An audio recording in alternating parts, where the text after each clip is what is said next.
Yeah, you can hear me. Okay, let's just resume the journey.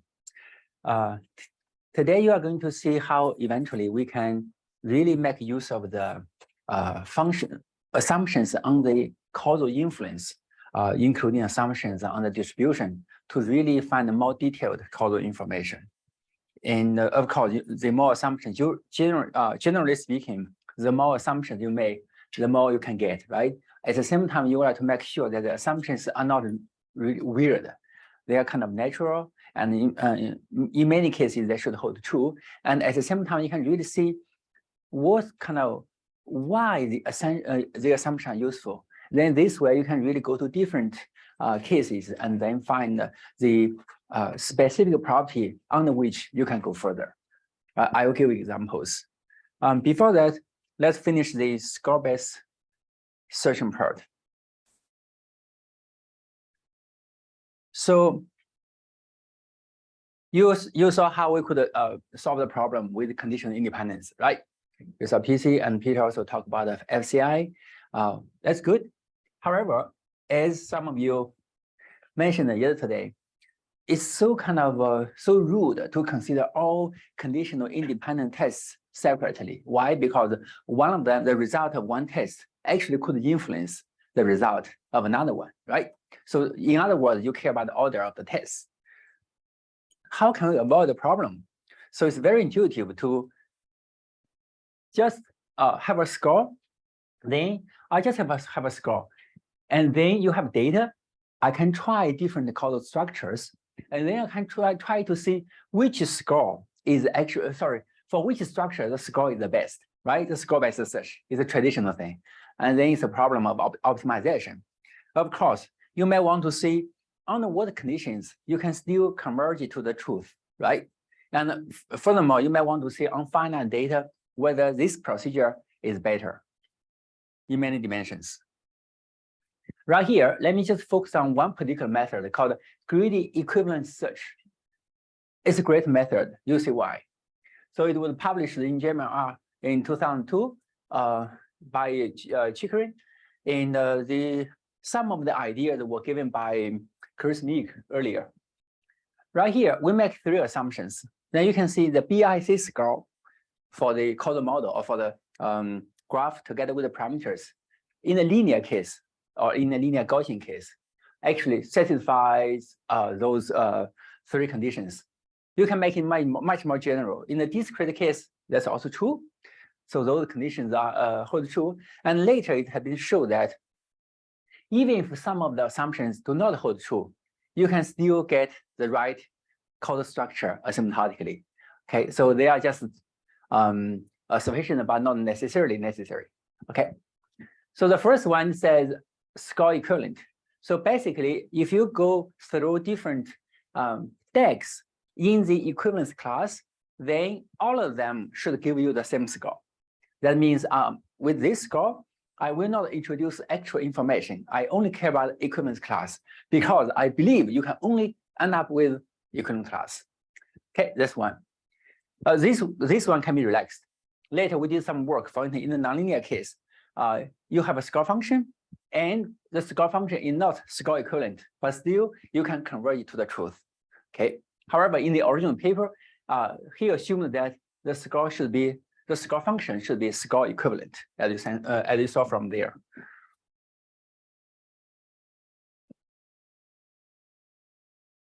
Let me use this one. I didn't find the pointer. Oh, thank you. Sometimes you cannot really recover the truth. And the second one is the local consistency. It says the following thing. You have a score, and then when you add edge that eliminates a false independence, or yes, then the score should be better. Similarly, if you add edge that actually eliminates the true independence, so that then the score should be worse. Essentially, it says the following thing: currently you have a graph, you have data, and then right here in the graph you may have false edges or true edges, right? Some of the edges are really causal edges and some of them are not. So if you just remove edge or add the edge, then can suppose x and y are dependent, right? You add the edge, then you can see when you add this edge, you just eliminate a false independence assumption or independent constraint. Why? Because x and y are dependent. You should explain why they are dependent, right? So you eliminate an independence claim. Then in this way, and since this independent claim is false, because I said x and y are dependent, then the score should increase. And this is the local property because this applies to each DAG. Given the data set, as long as right here is local one, I have a counter DAG, as long as I can eliminate some false independent relationship, my score will be better. Okay. And later you can see this assumption in the recent paper. This assumption was also kind of greatly alleviated. And then the last one is the decomposability. Basically, the score function, as you can see from here, can be written as the total sum of the scores for different nodes.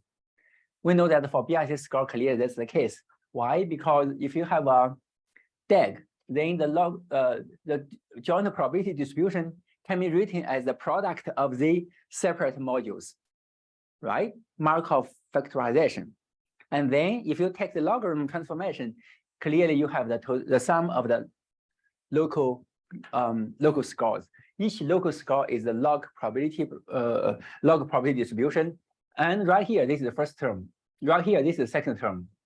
Clearly, this one is also decomposable because this is the BRC score in a linear case or in the discrete case. So here D is a total number of free parameters. Clearly, the total number of free parameters will be the sum of the individual or the sum of the total number of the free parameters for different modules, right? That's why D is also decomposable. M is the sample size is a constant. So right here you can see this guy is decomposable. Under those assumptions, you can show that. And furthermore, there's one more assumption, and you can imagine what it is. Faithfulness, right? So if you further assume faithfulness, then you can show that the GS procedure is asymptotically correct. The result given by GS is correct, although this is the greedy search procedure. So at first glance, you may say, oh, it's too good to be true. Why? Because you have a specific way, greedy way to search, to do the search, right? And finally, I can guarantee that there is even no local solution. You can definitely converge to the truth. Why could it be possible? Basically, we are talking about a asymptotic case. On finite samples, clearly you may have local solutions, although very oftentimes the solution is very good right here. And second of all, here we assume faithfulness. Without faithfulness, with PC, clearly you may have missing links, right? Because we should be, suppose X called Y, that should be dependent. Unfortunately, for some reason, they are conditionally independent. Then this link will disappear, right? Later, I will give examples. And similar things can happen in GS. However, it's not as severe as in the case with PC. In some cases, even without faithfulness, you can still converge to you can still recover the true graph. But in some cases, it could be very weird. So essentially, in GS, it really depends on where you start with. So essentially, it depends on the initialization. You may want to start with an empty graph, or you may want to start with some initial graph, right? The solution is sensitive to the initial graph if faithfulness assumption is violated. Question related to local consistency. Yeah. So is the local consistency a asymptotic assumption, or it is a finite? Wonderful, yes. Actually, here you can see we are talking about independence. We are not talking about statistics. We are talking about probability, right? Independence. So it's a asymptotic property right here. And also, what about edge reversal? So you're basically talking about deletion, addition, that's local consistent. What about reversal? Wonderful. So basically, if it's a score equivalent, you don't care. That's why with GS, you don't really go to the space of DEX. Instead, you only work with the space of equivalence classes. So you don't care. Actually, I only want to go from one equivalent class to another equivalent class, or one pattern or CPDAG to another CPDAG. as a consequence, there is no such a thing. Because if this direction can be changed without changing the score, I will not give you a direction.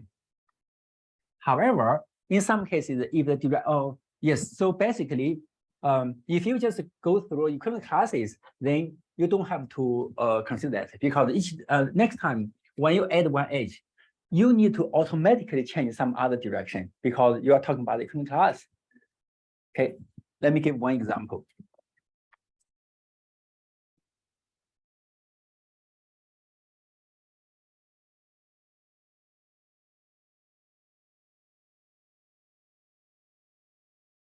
Right here, x, z, they are very dependent. So I first add this edge.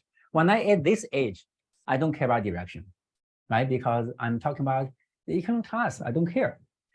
And then they are also dependent. If you add this one, then you have to care. Oh, it's this one, then you go this way, right? Right now, you can see whenever you want to go further, you have to consider you just consider equivalent classes. Okay.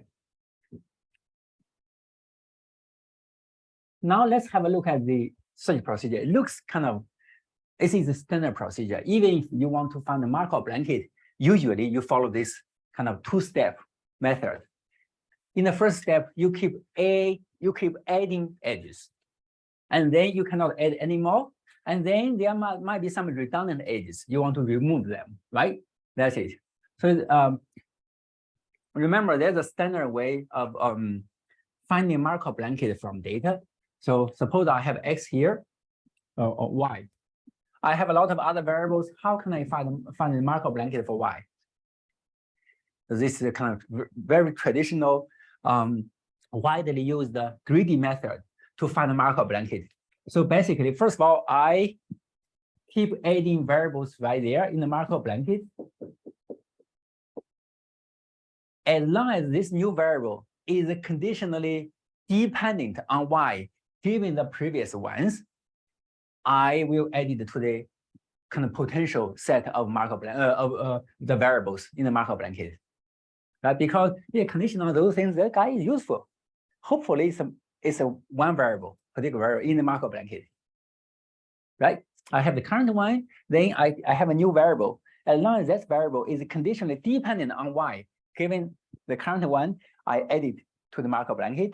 I keep doing that, and then at some point, I will stop.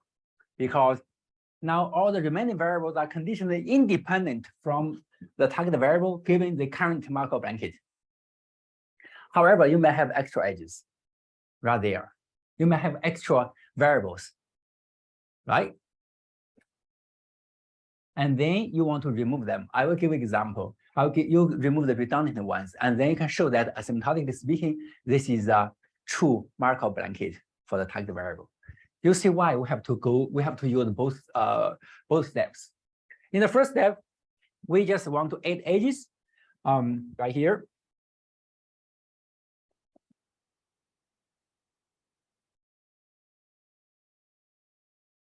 So we start with some kind of relatively sparse pattern, equivalent class, and very often we use an empty one, and then we just evaluate all possible patterns with one more adjacency.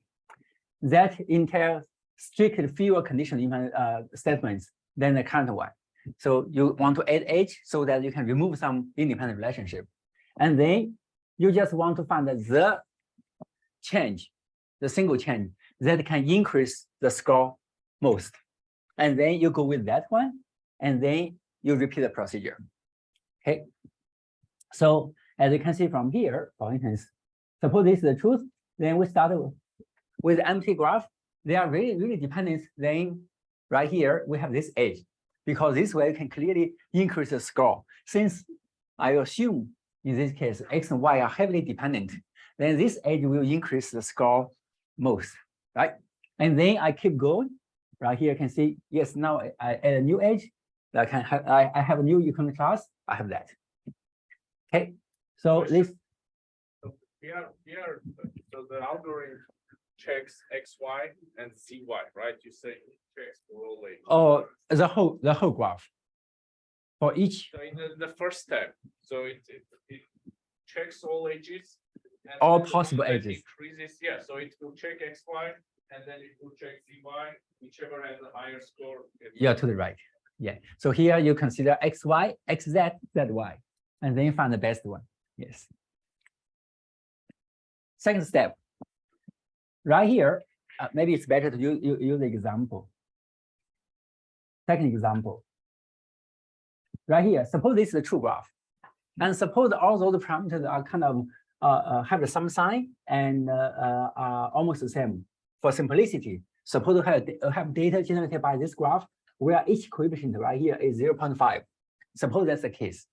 Now, you need to add edge, right? You need to keep adding edges to remove the kind of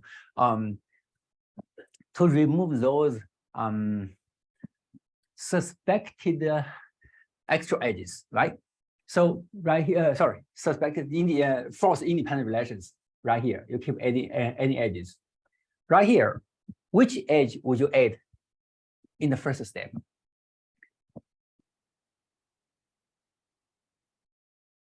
They have some sign, 0.5, 0.5 all the time. Suppose that's the case. So you need to add the first edge, right? You start with the empty graph. You want to add the edge. Where would you like? Do you think the method will put the edge?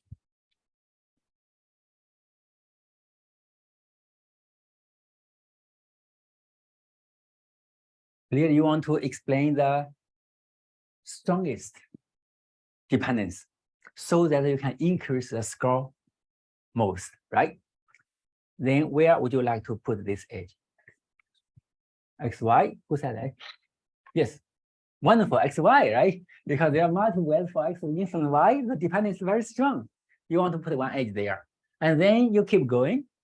After that, you can see you still need to put all the remaining edges because without, basically, if any of them is missing, there's some false independence relationship. Okay. Now, after that, what can you get? You are going to get all those edges without direction and this edge, XY edge.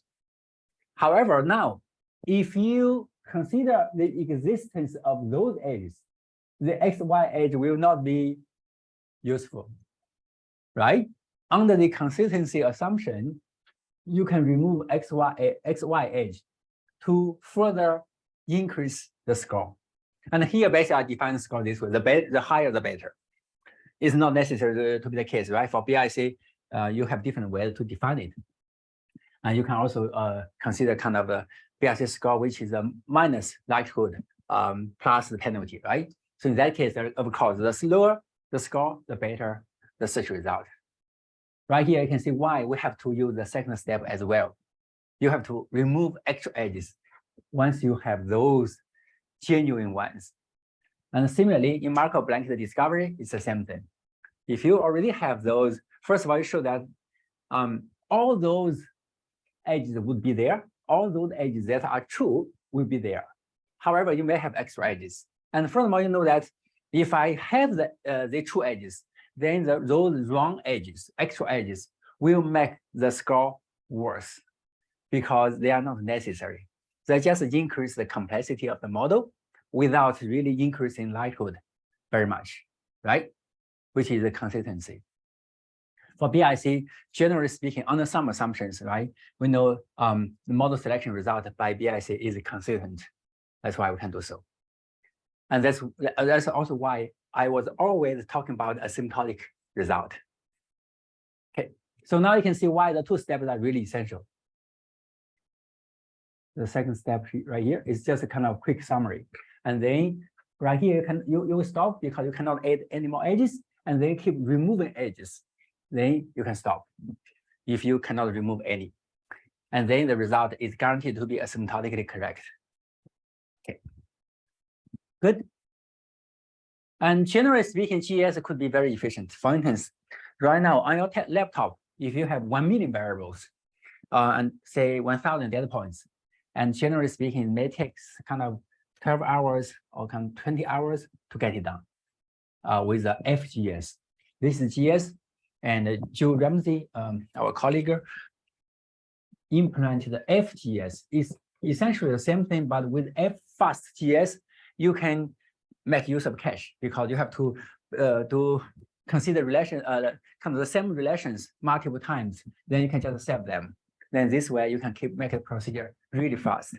So you can really deal with 1 million variables very efficiently. In the linear case or in the multivariate, multi-normal case, discrete case. Okay, any question about GS?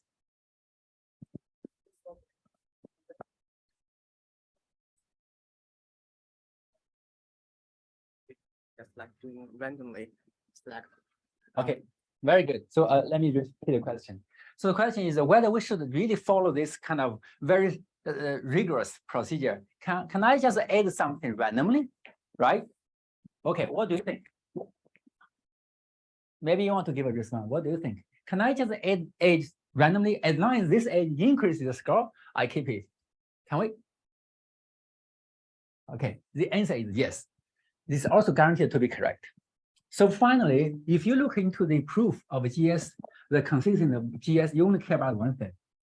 After this step, the graph is Markov, meaning that the graph actually does not contain any. The graph can explain all conditional dependent relations.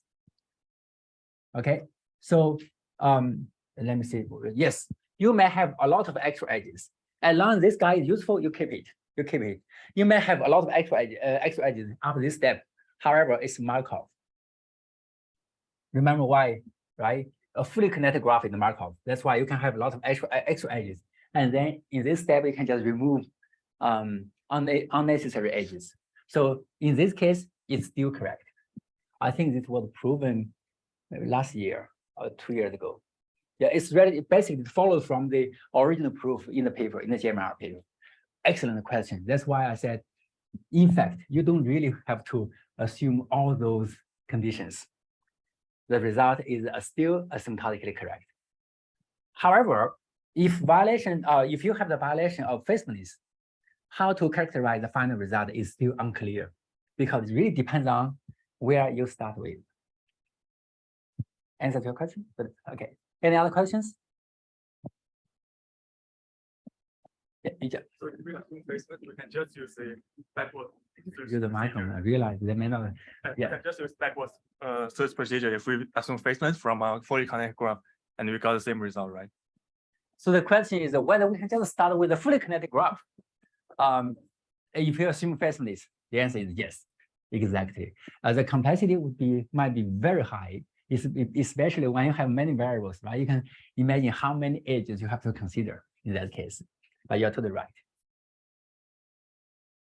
Okay, so you can actually start with any kind of arbitrary graph. Yes. A follow-up question that for the randomly added edges. So, but when we randomly add the edges, we do not need to have more assumptions, that is sure, but is that necessarily actually increase the computational time compared with for our algorithm? Because for our algorithm, you can have a less time complexity to begin with, but randomly added is just a combination of these. Okay, let me repeat the question so that everyone can hear you. The question is, whether it's so you will actually now we have two strategies, right? You have to see which one is computationally more efficient, right? So I would say it's really hard to say. Why? Because it's a trade-off. Right here, you have to look at this step. You have to consider the best one.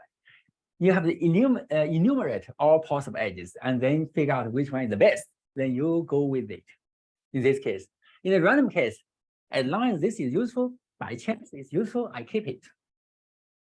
Right? So in this part, random one is clearly more efficient. However, you may have a lot of extra edges eventually. Then you still need to remove a lot of edges. So in that part, you have a higher complexity. That's why, generally speaking, it's a really a trade-off. Okay. Good. Now let's go.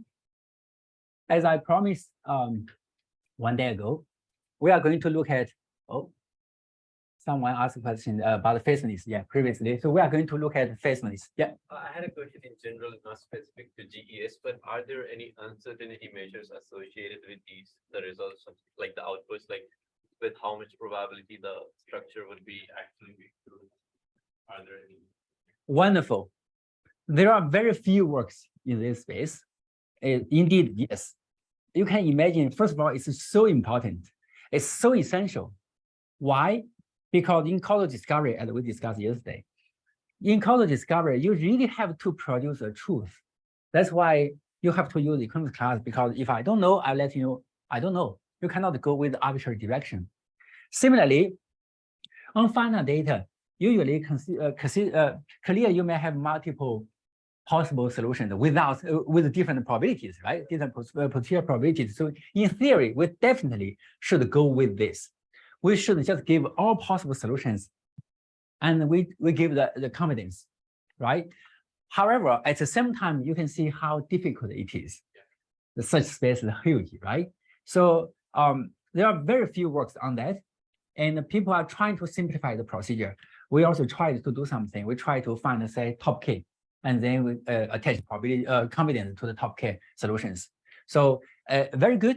It's not so easy. However, I believe there will be very good, very decent, actually inspiring works in the coming years on this problem. Yeah, so you might do something. How do you calculate the confidence? Very good.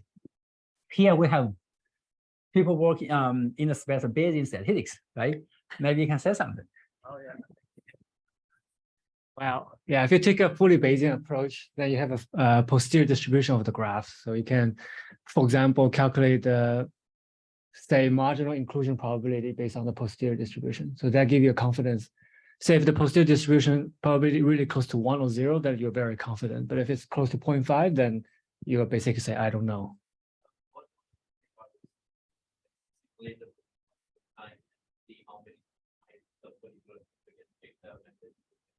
Yeah, like are you talking about like MCMC, like Markov chain Monte Carlo? Yeah, that's a typical way of simulating from posterior. There's a particular way of doing Bayesian inference. Yeah. I guess you can do bootstrap, I guess. It's there are no theoretical guarantee. I happen to be familiar with that part. So yes, you can do something. Right now, there are no strong guarantee. However, very oftentimes you can use the bootstrap or kind of resampling method to really give the confidence. You can try to see how often one particular edge appears in the result on the resampled data. Is the bootstrap does bootstrap offers like guarantee in coverage?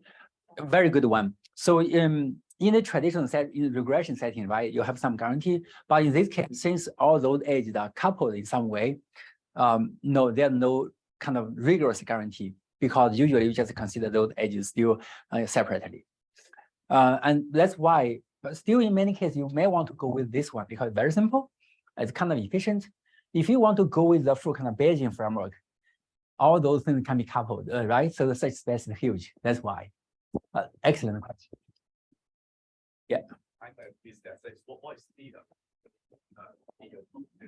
Oh, theta? Yeah. Previously, right? Yeah.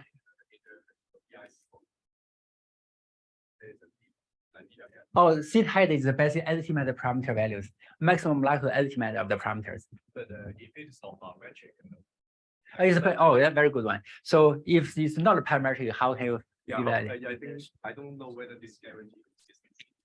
You're totally right. That's why I said if you assume it's a linear model, or you have discrete data, right? Is there any like that? Is there any work for like a good qualifying period? Yes, wonderful. So you go with non-parametric, I guess, in that case. Right? Yes, excellent question. I think even see someone basic not right, not their head. So you know something. You want to say something? Yes, maybe one work from B-Wave Huang. So its generalized score is deal with a non-parametric case. So basically we use a kernel trick and also just to deal with the non-parametric case. Yeah, we have a score. So that is just analogous to the BIC score, but in the non-parametric case.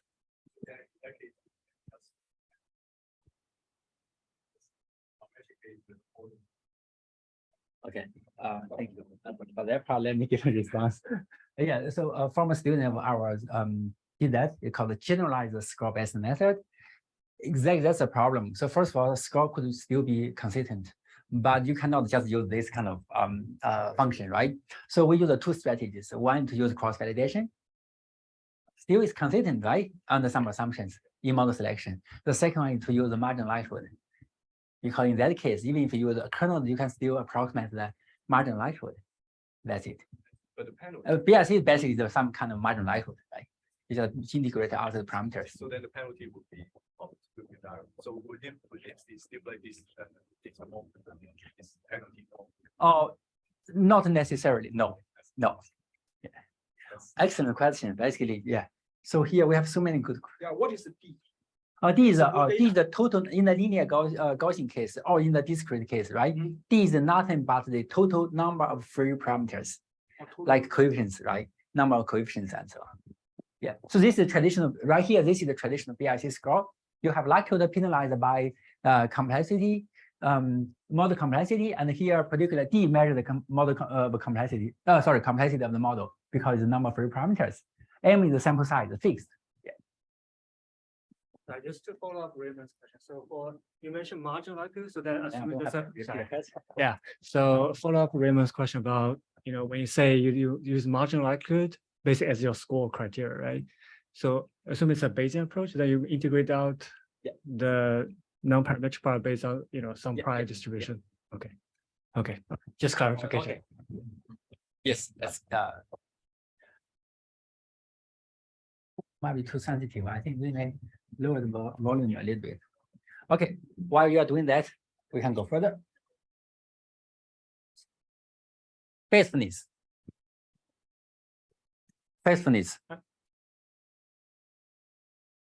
here, faithfulness kind of the name is very interesting, right? Because this kind of faithfulness is really like faithfulness in human relations. If you see independence, it's a property of graph. If you see they are not, if you see they are separated, they are independent. If you say they're independent, they are separated, right? It's a kind of one-to-one mapping thing. Right here, let's look at two examples. First of all, here you can see I may have this color graph. Health condition directly influence the healthy lifestyle, and then it influences mortality risk and so on. Also, you have a direct link from health condition to mortality risk. Suppose that's the case, right? Because if I'm kind of in my health condition very good, I may want to do something crazy, or I may drink a lot of wine, for instance. So, okay, right here, we have three parameters, A, B, C. And in this case, you can see all of them might be negative.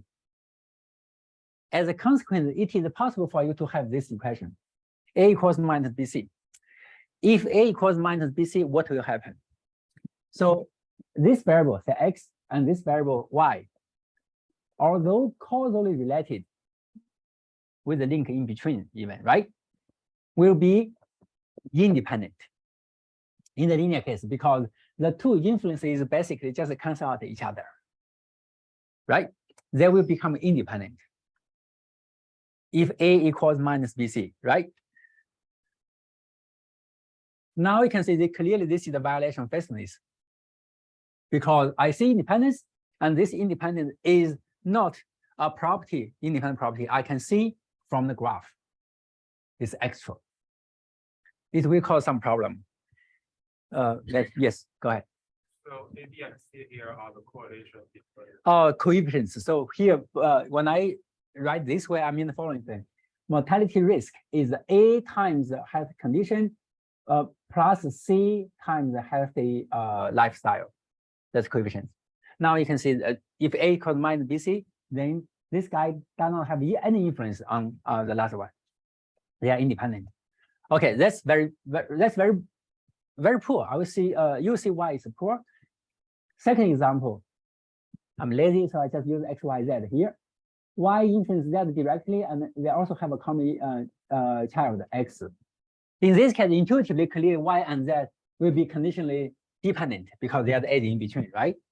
Do you think you can tune the parameters such that Y and Z are conditionally independent given X? Is that possible? Here you can see you can tune parameter ABC so that they are independent. And in this case, And here you have marginal independence. And I'm asking whether it is possible for you to tune the parameters in the linear case such that y and z are conditionally independent given x. What's your answer?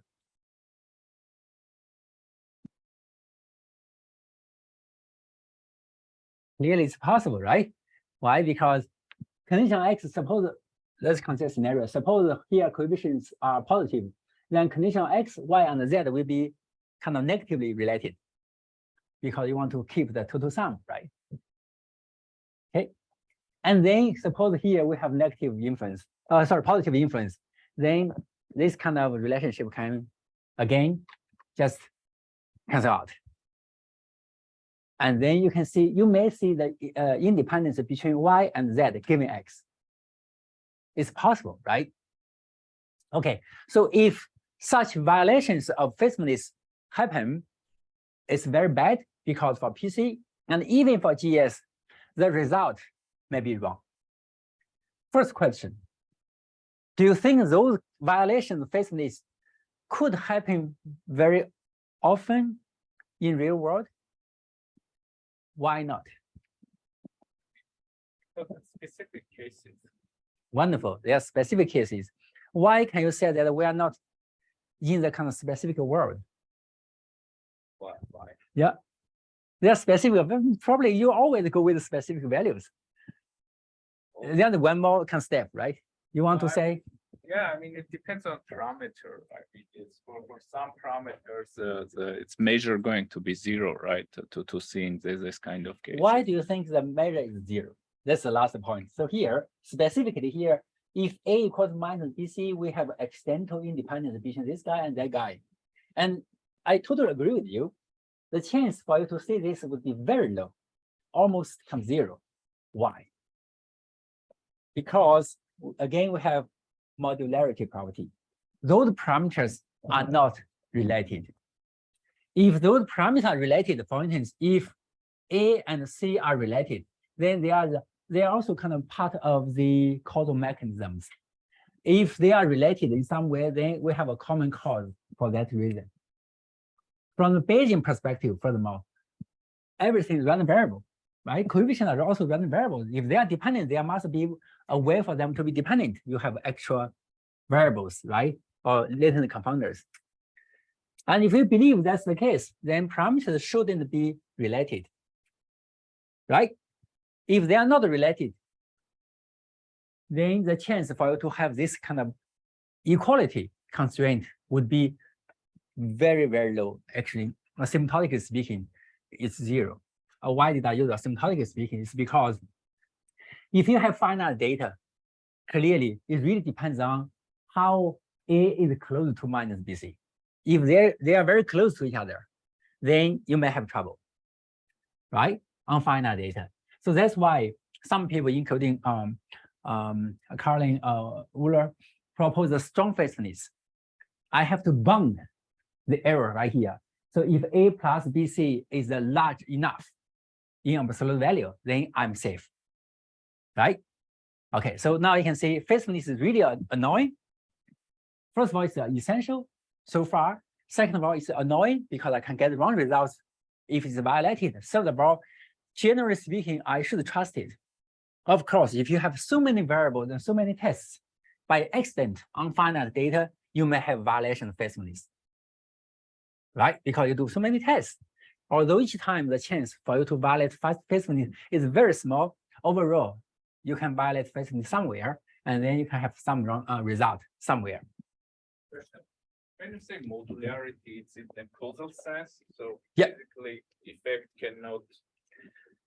It says the following thing: you have different modules right here. For instance, you have module to generate a healthy lifestyle from health condition, right? You have this module. You have other modules, say mortality risk.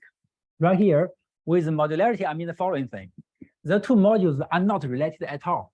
Even their parameters are not related. Now you see why, right? Okay, good. Last question regarding faithfulness. Do you think it's really necessary? Can we avoid faithfulness in any way? Right here, clear. First of all, even in this space, there have been a lot of studies regarding how you can weaken faithfulness. We also did something with Jia. And Gigi, Zhang, and Peter Soroti did a lot of work. Essentially, here's the result. Faithfulness assumption is generally testable. Generally testable. If it's testable, you're happy because I can really see, I have a result. I can see whether faithfulness is violated. If it's violated, I can tell you, oh, here you should be very careful. If it's not violated, then I have a guarantee, right? That's why testable assumptions are really good. At the same time, I said very oftentimes it's testable, but triangle faithfulness is not testable. This is the basic triangle case. So in this case, you can see it's not testable. But in a lot of other situations, it's testable. Okay. To test, you should know the true structure, right? This is because you don't have to know the structure. It's because if you have the violation of faithfulness, you see something, you see contradiction. Then you can say, oh, if this happens, then there must be a violation of faithfulness. If you assume the underlying graph is a DAG. Good? You see what I mean, right? So the underlying, I mean, you are estimating it, right? The underlying DAG. I mean, suppose you don't know. So you estimate it, you may estimate it not correctly. And then you say it's not, it's wrong, its faithfulness is violated, but actually you think wrong on the estimation part. Yeah, you're totally right. Now we are talking about the finite data. And previously I was still talking about the symptomatic case. You are totally right. In practice, we always have random errors. Yeah. And that's why now you can see for causal search or causal structure search, studies on the finite sample size effect are basically missing. So maybe here in a few years, we can see a lot of results from you guys. Okay, any other questions? Yes, I have one. So in this figure, I think you are more concerned about whether or not A is equal to 0 or not, right? Not Oh, A is equal to minus BC, A plus BC. Oh, I see. Go ahead. yes, because A here is the directed effect, and this is a mediation model, right? And so A plus BC is the total effect. It's a marginal relationship. Good. But Yes. it's more in a joint model, you want to say A is equal to 0 or not. Well, now there's a dead end. Okay. Yeah, the question is, probably here we care more about the value of A, right? We want to see whether A is 0 instead of A plus BC. Is that your question? Right. Yes, you're totally right. For different purposes, you care about different things. If A is 0, you don't care. Why? Because this A basically just disappears. No, right? This guy is not there. You can discover that with the method, because in that case, X and Y will be condition independent given that. You can see it. The problem is, under what conditions can you really see such a thing? The point is, if this is the case, A equals BC, then you see wrong or accidental or actual independence relations, and as a consequence, your causal discovery results will be wrong. That's something you really worry about. That's the first step. One will not. Exactly, the adjacency will be wrong. Yeah, and similarly here you can see clearly X there should be an edge in between, right? You want to see this, but if this is the case, by accident, then you are not going to have the link from between Y and Z. That's something we worry about right now. Okay. Actually, follow up. So I guess this the health condition, this graph is the truth, and it's unfaithful. And then you run PC, would you get like a V structures? Wonderful. So the question is, if this is the case, what can you get with PC? You're totally right. They are independent, you are going to have a V structure here. That's completely wrong. And similarly, here, if this is the case, what can you get? Here we have kind of X as a common effect, right? And now you can see they are dependent, Y, Z, the independent given X. You are going to have a, yes, the current class, right? That one, without any edge. So that's why things can really get messed up if you have violation of faithfulness. Oh, last question for this part. Otherwise, I cannot finish it. Go ahead. Really only have the 3 nodes, you can estimate A, B, C, and then see if they're close to each other, right? Go ahead. So you want to you want to figure out whether faithfulness is violated. Is that what you want to do? Yeah, because if you use causal, like for example, if you have PC, then you have like the possible DAG is there's no, but there's also this possibility that faithfulness assumption is violated. therefore there's all arrows pointing at each other, then you can just estimate this A, B, C, and see if it's violated. Okay. But I guess not probably. Let me ask some questions. First of all, you are given data. You don't know whether you have this case or this structure.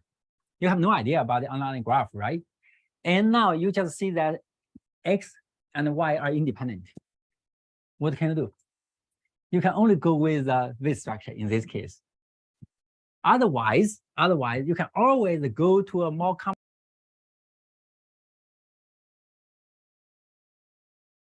And you can see why let's spend so much time on the testability of faithfulness. They figure out that in most cases it's testable, right? Otherwise, in this case, in the triangle case, it's not testable. Then you cannot really say whether the truth is this one or this structure. You cannot say anything about it at all, right? Of course, from Bayesian perspective, as we just discussed, you can still try to give kind of appropriate confidence to different models. Okay. Probably the structure is even simpler than this model. So Yes, exactly. If you have the value.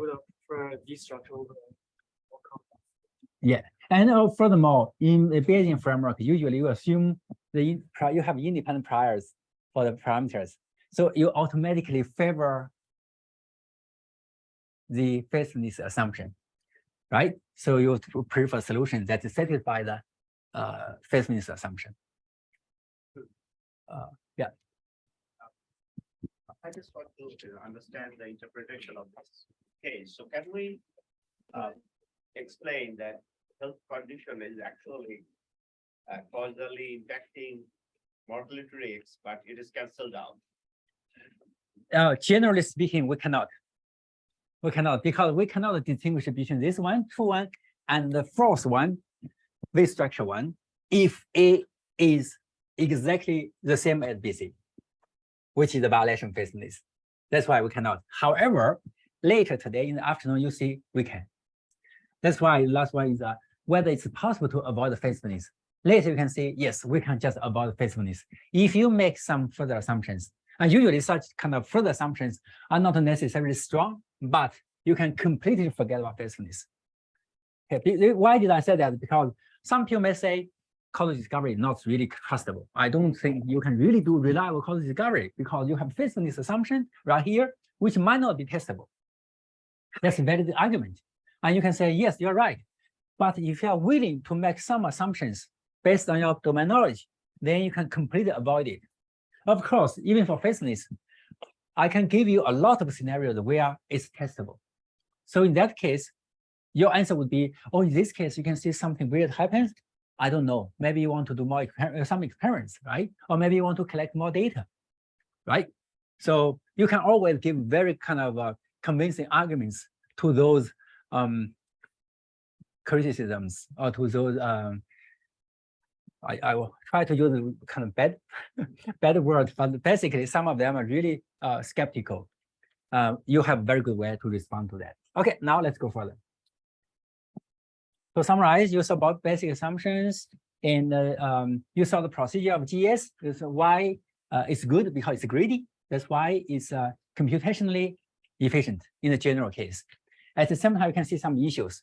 Now, the next thing is how you can really go beyond the economic class. And as a byproduct, you can also avoid the faithfulness assumption. Let's go now. We only have maybe 10 minutes. 10 minutes, and then we take a break. Look at those. Just have a look right here at the scatter plots. You are given data pairs without time information. Can you figure out which variable is the cause and which one is the effect? This is a fundamental problem. Actually, this is a causality challenge organized by Bernard Sharkov, Dominic Yanzin, and Joris Marie a long time ago. We joined that we joined that competition, and we got the best kind of benchmark award because we got the correct answer on all the data sets. You can really find the causal direction from data without time information. That's the fundamental problem in causality, because you want to see fundamentally causality is fundamentally a two-variable problem. You have two variables. You want to see whether x equals y, y equals x, or there's a latent compounder. That's a two variable problem. And in theory, if you can solve the two variable problem, you can solve a problem with arbitrary number of variables. Why? Because suppose there's equal influence from Yang to me, right? There's age here. And suppose we have some other variables. Even suppose they are common causes. Now I can see if I consider conditional distribution of us given you, essentially we fix your values. Now it's become the two variable problem, right? So that's why the two variable problem is a fundamental one. If you can solve that problem, you can go further. You can deal with a system with arbitrary number of variables. Can you just give some initial proposals regarding how you can figure out causal direction? Yeah. Conditional variability as, or like conditional entropy as a measure of which is a better predictor. Okay. So the proposal is you can look at the conditional variability of something like a conditional distribution or some statistic of the conditional distribution to see which direction can give you a better prediction. Prediction, first of all, prediction or regression in general, prediction is not necessarily symmetric. However, qualitatively speaking, they are symmetric. So here, what do we mean by a better prediction? I know for this one, you can, there's like an approach where you can compare the marginal entropies of X and Y and see whichever is larger. And that's usually. Oh, that's, I'm not going to touch on those methods because that rely on relatively strong assumptions. I see. Basically, you rely on some assumptions. Yes, to rely on assumptions, you can see some asymmetry. That's exactly the idea. Let's see how we can proceed. You can answer the question right now. By the way, when we say the causal process, right, we in the following thing: rain causes wet ground, rain, wet ground. Rain is caused generated by something right here, and then in this system, from rain to wet ground, you have a lot of omitted factors. You don't know it, but they are in different worlds. They are in different sub processes, right? They are not related. That's why here, if we don't have a common cause for rain and the kind of other factors, then there should be independent. Right? You can think of rain, and right here you can think of, say, where you are. Where you are would be independent from whether it's raining. In reality, that might be wrong, because if it's raining, then you don't want to stay outside, right? So suppose now whether it's going to rain, right? And this is whether you are here, and suppose there are no weather forecasting. You can see they are independent, right? Because where you will to stay will not be related to whether it's going to rain. Then they are independent. Okay, then you have a consequence of rain right here. Okay, this is independent noise condition. The cause will be independent from the noise or other omitted factors in the causal process if they don't have common causes. Even if they have common causes, that you can see is fine, because you can always, suppose you have W here as a common cause for X and E. As long as W is observable, you don't care, right? Because you have a way to explain why they are dependent. So if you don't have latent compounders, everything is so simple. Okay. Right here, you can see three equations. Essentially, they pointed as follows. Maybe I should ask the first question. Let me define functional causal model or structural model first.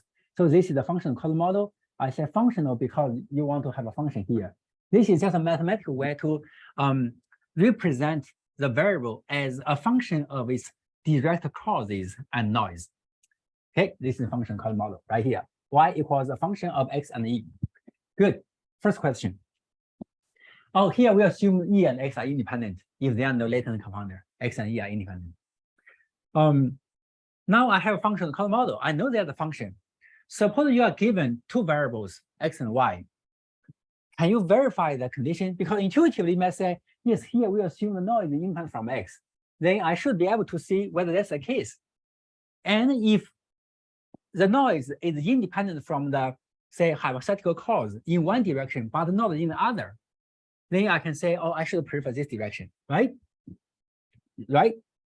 The question is, do you need to make additional assumption on the function f?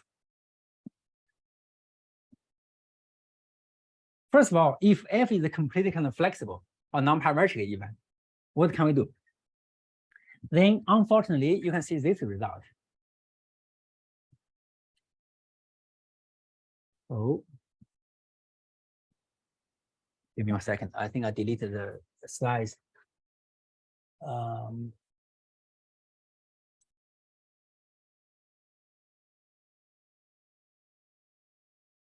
Okay, let me change the logic here. I accidentally deleted some slides. So let's go this way. Now, actually, you are able to answer the following question first. If I have a linear causal relationship here with non-Gaussian noise, can I figure out the causal direction between X and Y? As you can see from here, first of all, you should have already have an answer because you know ICA. Here's the independence, right? They are not independent, they are not independent, although they are uncorrelated, right? So you can see independence is so much stronger right here. In this case, clearly they are uncorrelated, right? But they are clearly dependent. And in this case, you can see that as well. Remember this figure. Right here, I generate the Y from X, where the noise is independent from X. So good, X cause Y. And then right here in the first row, I use the Gaussian distribution for X, the cause and the noise right here. So here you can see the scatter plot of X, Y. If I do regression from X to Y, you can see I can estimate the residual. They are uncorrelated. They are also independent because this is just a way to recover the underlying truth. I generate the data this way. If I try to regress X on Y in the reverse direction, right? I can always achieve uncorrelatedness or zero correlation between the residual and the predictor by construction. By construction of linear regression, we can do it. Since it's a Gaussian case, they are also independent. By the way, when I said by construction in linear regression, residual will be uncorrelated from the predictor. Why? Projection? That's a kind of intuition, right? That is a projection. That's why, yes, exactly. That's why say The error is orthogonal to the prediction. yes, it's projection. And mathematically, it's because if you minimize the squared error, right, and find the derivative of the squared error with respect to the coefficient, essentially you can see the total sum of the error and X, the predictor would be zero, right? So by construction, you can have this kind of empirical zero correlation between the predictor and the residual. So they are independent. In the second case, you can see it's very simple. X is uniform. Error is also uniform. Now, you can recover the truth if you regress Y on X. And you can do it in the reverse direction. You regress X on Y. Right here, you can see the distribution of the residual and Y. They are uncorrelated. They are clearly not independent because this is the third time, right, for you to see this scatter plot. You know they are not independent. Now you can see, yes, in the linear non-Gaussian case, we can figure out which variable is the cause. And after break, you can see we can make it more general. You can really figure out causal direction. And in the meanwhile, you may think whether you really need faithfulness if you assume the model is linear with non-Gaussian noise. Okay, I'll see you in 15 minutes. Yeah, let's come back at 45.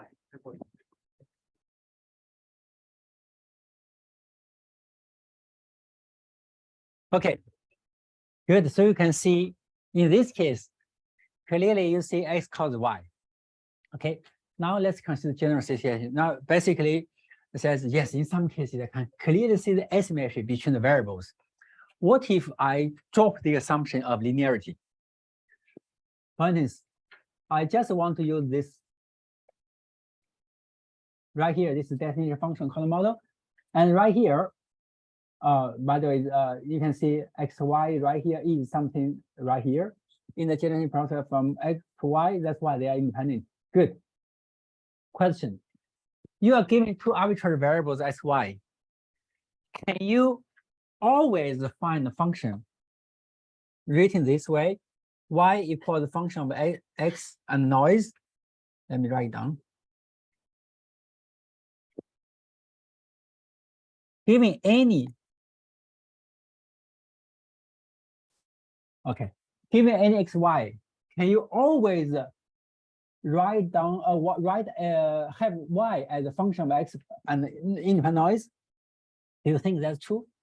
Without any constraint on the function f, f is smooth, right? Suppose you don't have any structural constraint on f. Do you think that's possible? Just try to give it a shot.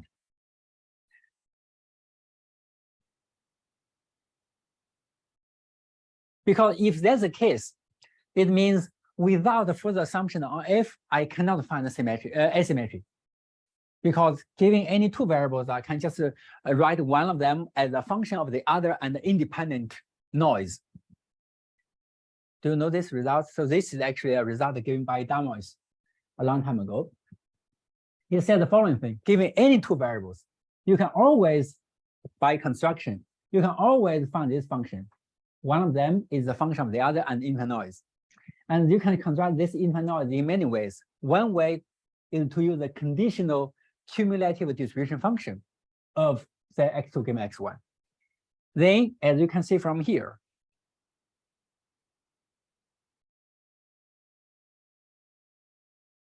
the conditional CDF is always independent from the x1 variable right here. Okay, let me explain this illustration. I have xy. Here you can see the scatter plot. Okay, good. This is scatter plot. And here with a kind of red curve, I just give the conditional PDF. And then from a conditional PDF, I can find a conditional CDF, right? Conditional cumulative distribution function. Now, this is nothing but the scatter plot of x, the same x, and the conditional CDF of y given x. For each value of x, I have a function of the conditional CDF, and then I apply function to y, I have a new random variable, because y is a random variable. Now, since the CDF or even conditional CDF is always uniform random variable between 0 and 1, you can see the distribution right here. And now you can see that clearly the distribution of the second variable right here, given any the x variable, is always the same because it's uniform. That means they are independent, right? So you can always find the independent noise term this way. That means without any constraint, it's not possible. At the same time, you can see the following thing. I have to rely on very complex information of the conditional CDF, conditional PDF or conditional CDF, right? That means very oftentimes, this function is very complex. If you assume anything that is reasonable, then you can just avoid such a scenario. You cannot use this kind of very complex function to produce independent noise. That means you cannot find independent noise. You have asymmetry. You can even think of the linear case the same way, right here.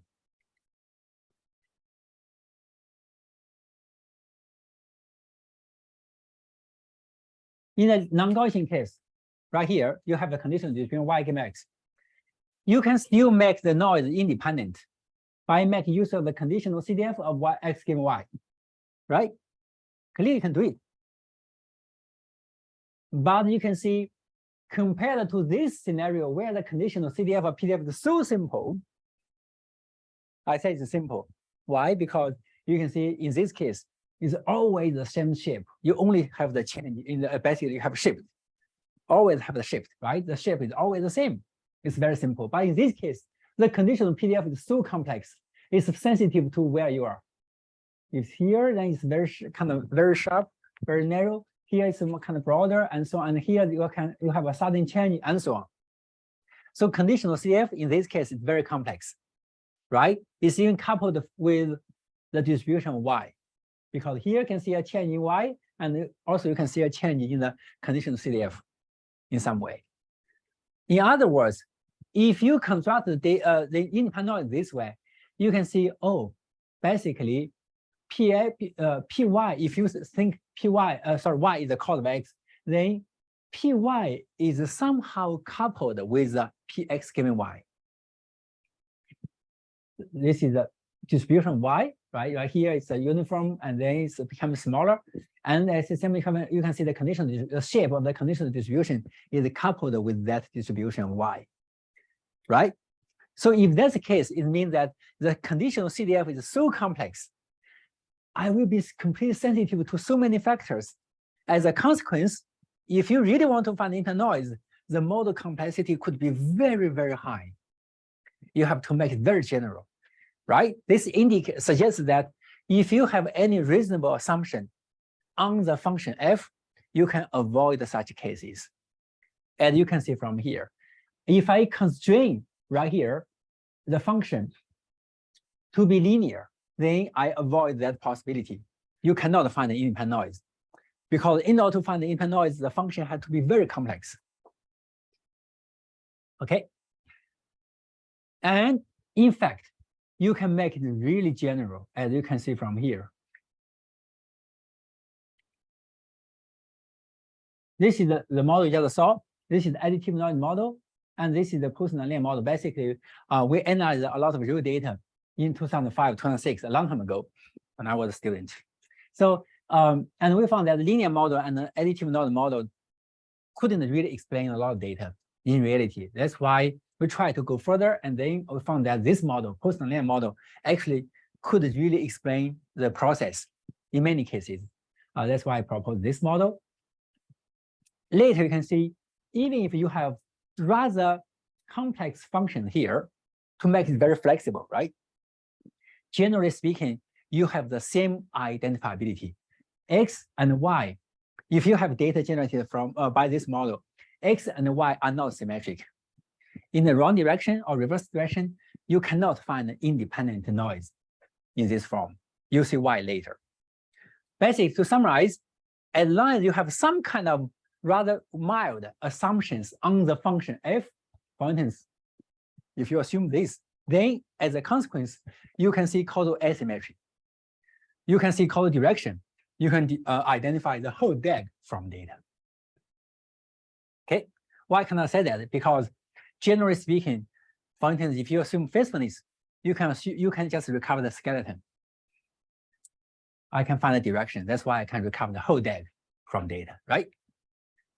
Okay, now let's look at the further and more illustration in the linear case. So previously I used a uniform distribution. Now let's use a very sparse distribution. This scatter plot should be very familiar to you right now. X and E are independent, and they are very sparse. As a consequence, you can see it's very likely for E or X to be very close to 0, right? And then if you put them together, this is a scatter plot. Again, you can see the line patterns, right? Yesterday you saw some line pattern. Later today, you are going to see more. They are independent. This is a scatter plot of X, Y. Because Y is the linear function of X plus noise, right? Plus E. And you can do linear regression, and then you can recover the noise. They are independent. This is a scatter plot of YX. You switch them. If you do regression, where's the regression line? Some people may say, oh, here I can see a lot of data points, right? Then regression line should go through those points, right? But actually, you also have a lot of data points here. That's why when you do linear regression, this is the location of the linear of the regression line, and then you can see the residual and Y are again uncorrelated but clearly dependent. So in the non-Gaussian case, you can easily see such a phenomena. Good. Now, first of all, let's focus on the linear model. And in the afternoon, we'll have a quick look at the nonlinear model. You can see something very similar, although it's more complex. Now we have a linear model with non-Gaussian noise, or more specifically, we assume that at most one of all those noise terms, exogenous noise terms, is Gaussian. You can also consider root cause as exogenous noise term.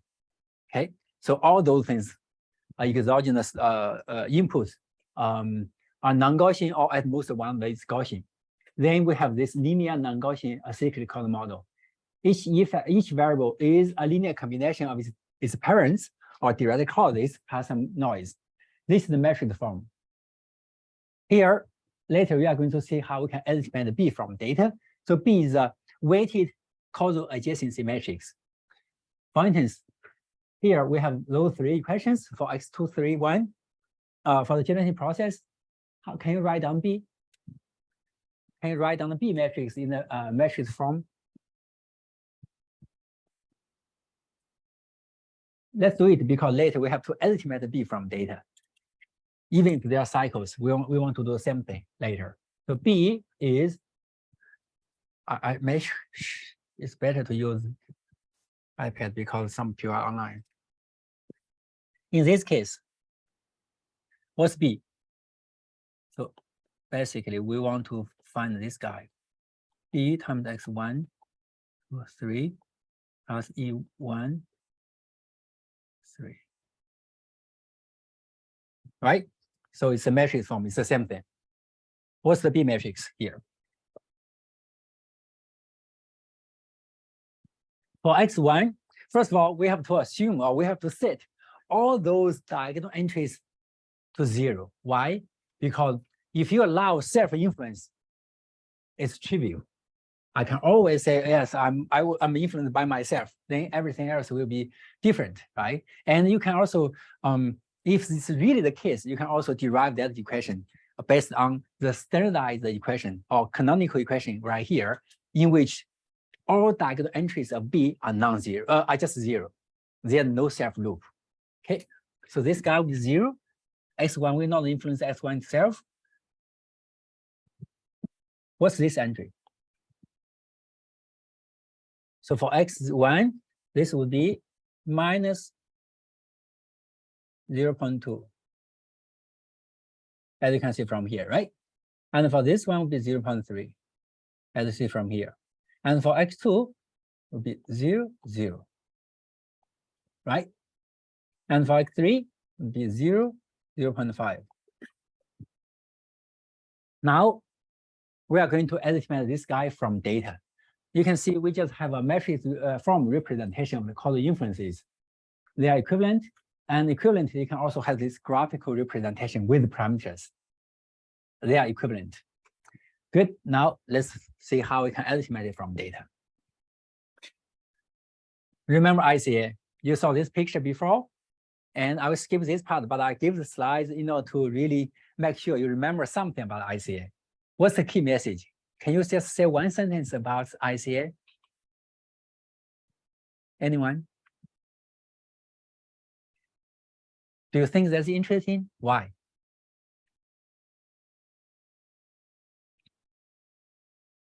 Anyone?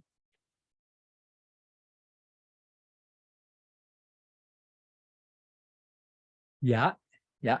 And you can recover the underlying mixing procedure in a completely unsupervised manner, right? You just make them independent, you can recover the truth. That's it. Okay, right? So in other words, I will skip this.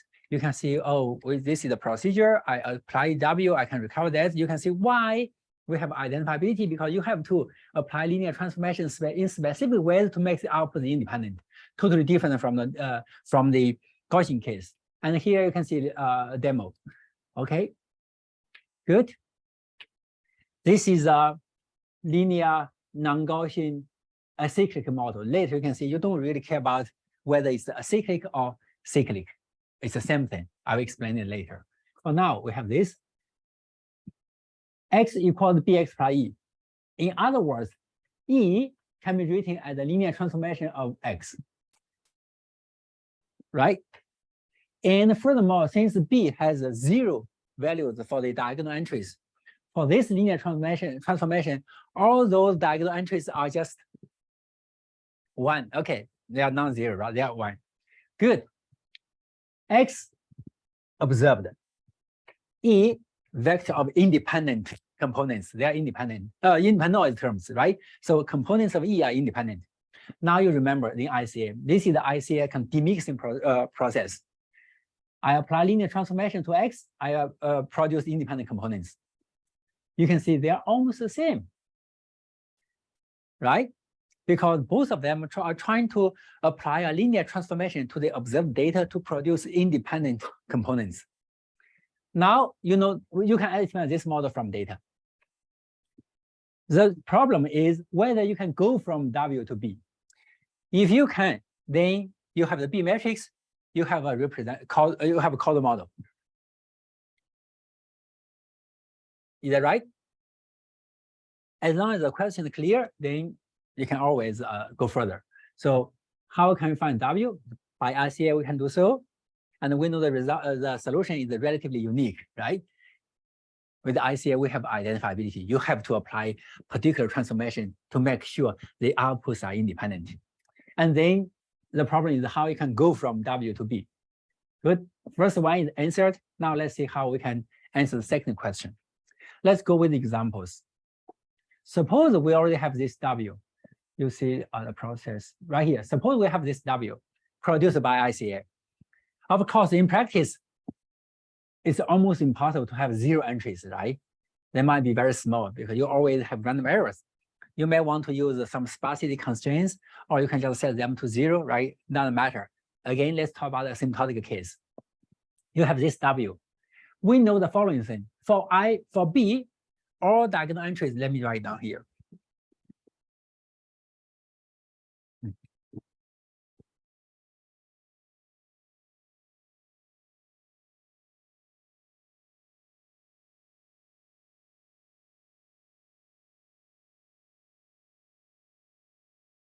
So here, I minus B correspond to W. There's some way for them to be related, right? Both of them produce independent components. If you permute rows of W, you will not change independence. If you rescale each row of W, you will not change independence, right? Now let's just see what we can do in that space without changing independence. And we can go from W to B. Okay, first of all, for this matrix, all diagonal entries are 1, right? Non-zero. Given this W matrix, if you want to do permutations which do not change independence, can you make sure that all diagonal entries will be non-zero? In this case, if you have to do so, how? You have to permute the rows in some specific ways, right? Then the first row would be, right? Okay. The first row would be here. Second row would be here, and so on. Now you can see, interestingly, it's unique. If you further exchange any of those rows, the assumption that diagonal entries are non-zero will be violated.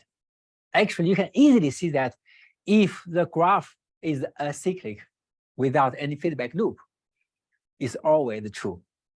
There's only one way to permute W, the rows of W, so that all diagonal entries are non-zero. Let me give a very simple example. Suppose you have 2 variables right here. Two variables, say A, B, C. This is 0. Now, yes, you see that's what I mean. Yes, you see why it's unique. It's like finding topological ordering, right? You're totally right. It's not unique, right? For DAG, topological ordering is not unique. By unique, I mean, finally, the solution is unique. You're totally right. For instance, if they are independent, then any permutation, right, would be fine. But the solution would be unique. And this becomes like Cholesky factor, right? Yeah. This when it's ordered, so you basically estimate the Cholesky factor of the covariance, the inverse covariance matrix, right? No.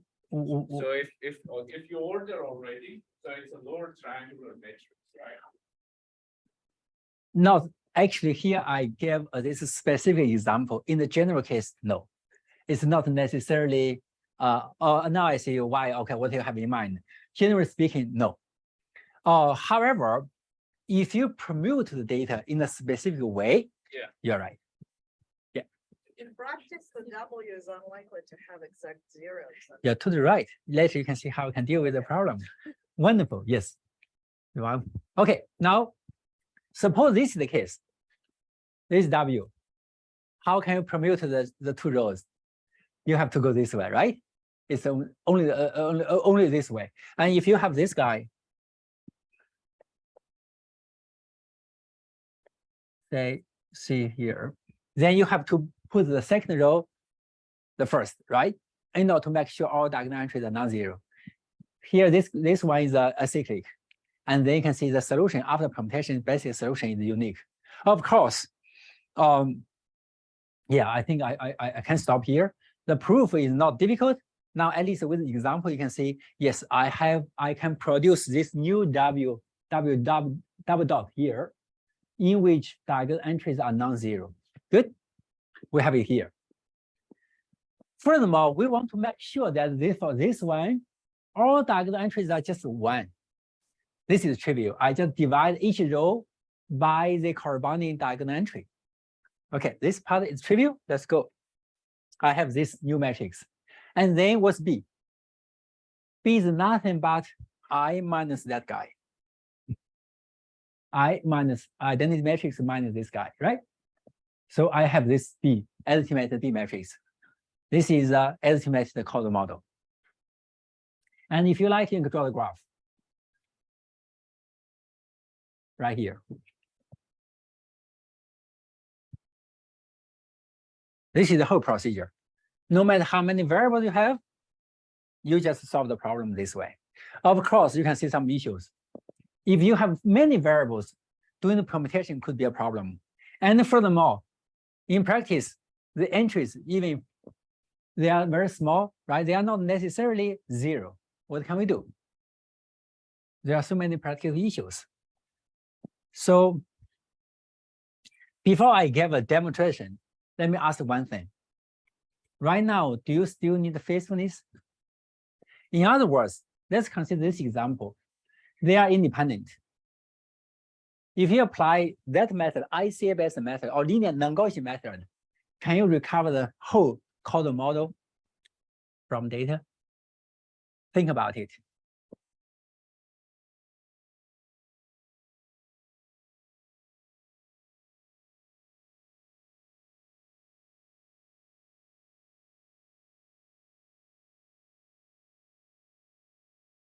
Yes or no? You already say that no one needed. Oh, you don't have to trust me, right?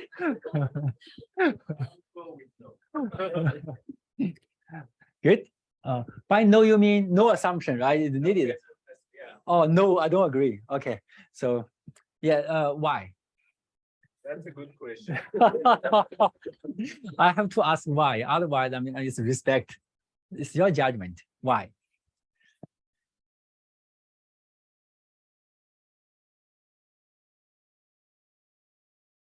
You want me to answer? If you like. Otherwise, I can help you to answer the question. Intuitively. So you may want to share anything. So I mean, does it has to do with how you recover kind of the parameters? Yeah. Okay, good. Let's put it this way. See, we have XY that here. If you apply ICA, you don't care about the relationship that A equals minus BC. You don't care. You just find a way to make to produce independent variables. This solution is completely irrelevant to whether you have this condition, right? And once you have the ICA solution, you go from there to find the B matrix. You don't care. There's no such a thing. ICA is identifiable. Good. Going from the ICA solution to the B matrix is a kind of standard, and you have a unique solution if the graph is acyclic. You don't care about faithfulness at all. I'll give examples. Yes. Dimension of the latent factors is predefined, right? Yeah. By latent factors, you mean the noise terms. Yeah. Here we assume there are no latent compounder. As a consequence, each variable x, y, z will have its own noise term. So basically, the number of noise terms would be the same as number of measured variables. That's why it's the ICA kind of square traditional ICA setting. You transform measured variable to the same number of independent variables. Yeah, so in practice, again, when you have many measured variables, some of them can be so close to each other that those noise terms would not actually be independent. So you wouldn't have that many noise terms, and then you probably are going to have issues because then it's more run. You are totally right. For instance, you may have collinearity, right? Yeah. You may have, in that case, you have to pre-process the data. For instance, you have my height, you have my, so let me give, you have one variable, and then you have another way to measure the same variable. They are identical. You are totally right. In that case, we should do some pre-processing. Yeah, good. So you don't care, because the whole procedure basically does not care about this kind of very strange constraint. I can find a solution. Yeah, yeah. Yeah, here we don't like assume A is equal to minus BC. We don't need to assume. Yeah, you don't care. You don't. Yes. Because no matter whether A equals minus BC, the procedure will be the same, and the procedure will give you the value of A, B, C with in a totally irrelevant way. I don't care. When you find that W. Yeah, exactly. We talk about like how to like the. Find W? Yes. Yesterday, yes. Because we could find the W as long as at most one of the noise terms is non-Gaussian. Is Gaussian. So if they are non-Gaussian or at most one of them is Gaussian, then you can estimate the W up to only permutation and rescaling in indeterminacies. That's why we can. Furthermore, now let's go further. You may say, oh, previously I couldn't distinguish between this one and this structure. If A equals minus BC, I cannot distinguish between them previously. Now you can see we can. Why? Because, and that's why you don't care about faithfulness if you have non-Gaussian distributions. X, Y, Z, in this case, the V structure. So what does it mean? It means that Z is a linear function of X, Y, and independent noise. However, here I know that's not the case. I cannot write down, if this is true, I cannot write down Z as a function of X, Y, and independent noise. Okay, so that means it's not possible. I cannot find the independent error term, independent noise term with this model, if that's the truth. Good. Why? Because here the direction is wrong. The true direction is here. Here the direction is wrong. Right? I know independent assumption is violated in the non-Gaussian case. Okay. To summarize, you don't need some faithfulness assumption. Of course, whenever you want to go from the statistical world to the causal world, you have to make some assumption. Here, basically, you can say we assume edge minimality. So meaning that if X does not have a direct influence on Y, then there shouldn't be such an edge. This is also a way to go from the statistical world to the causal world.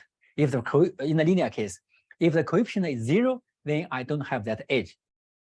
It's fine. Edge minimality is also a simplistic assumption.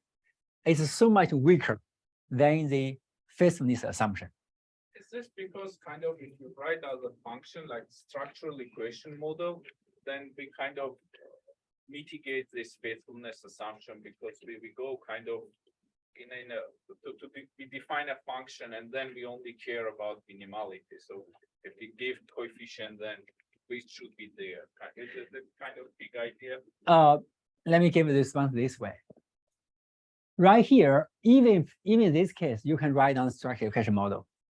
The problem is in the Gaussian case, you cannot distinguish between this model and that model. Both of them can explain the data because they can produce exactly the same distribution or covariance matrix in the Gaussian case, right? However, it's not really relevant to or related to whether you can write down the structural model. It's about what you can benefit from the constraint on the functional class. If the noise terms are non-Gaussian, then we can distinguish between them. Is that this one? Okay. Here, let me give a demo because a lot of you, many of you will try to do experiments later, I guess. So first of all, you can use the package, right? You can use the tetrad package. You can use our kind of call to learn package to just solve the problem by considering the whole process as a black box. Let me just give the step-by-step demonstration. So let me use MATLAB. You have to wait half a minute because I have to connect to VPN in order to use MATLAB.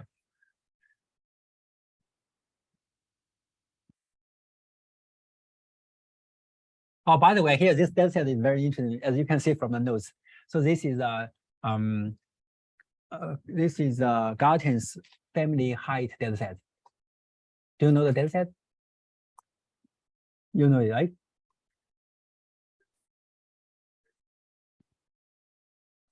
It's wonderful. When I first discovered it, I was so excited, right? A long time ago. By the way, he was a grandson of Darwin, Charles Darwin. So, and he collected data. He tried to figure out the relationship between our kind of body height and our parents' body height. So try to.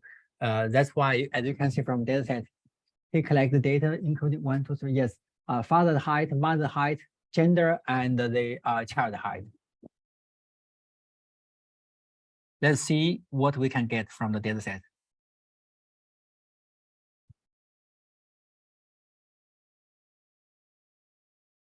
In the meanwhile, please ask questions if you have any.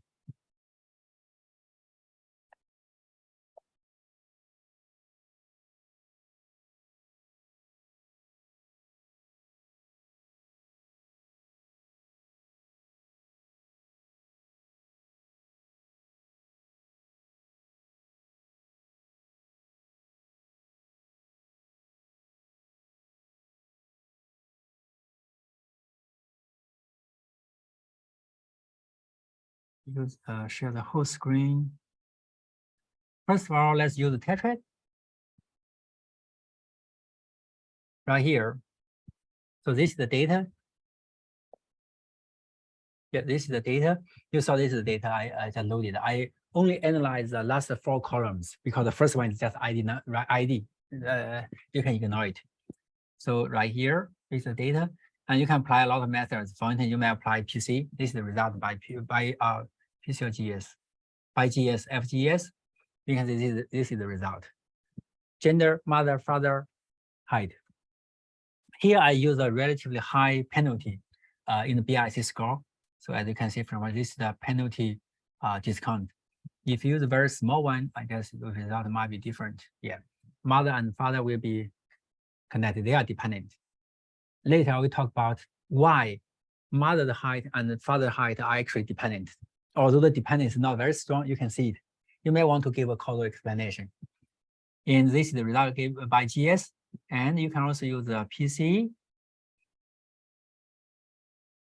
If you have time later, maybe you can give a demonstration with causal learn. Let's see. Right here, if I change the alpha value, say I use 0.05.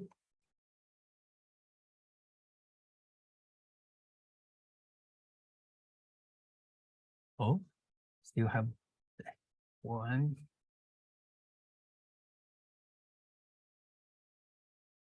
Yeah, here with PC, you can see you cannot see the link right here. Actually, there's a kind of a weak dependency between father and mother. Now, when you say you don't want, right? Why? You see that, yeah, yeah, that's a phenomenon, right? That's not a causal explanation. You're saying basically you are saying that, oh, they're dependent. Because as you can see from data, if this guy is very tall, usually he got to marry someone who is not very short. That's the correlation. If you want to give a causal explanation, you have to go through the process. Let's see the phenomenon first, and then let's go from there. Wonderful. You're right. Okay, now let me just solve the problem step by step. Then you can see how we can really, right? If I given data, we can really understand what's going on with the program. Yes. So to save time, I just wrote down the script. Can you see it's too small, right?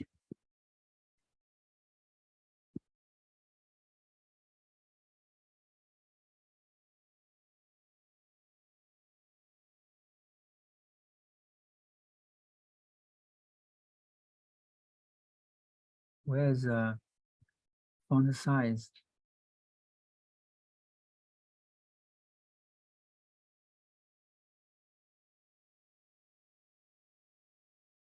I forgot it. Where can we set the font size?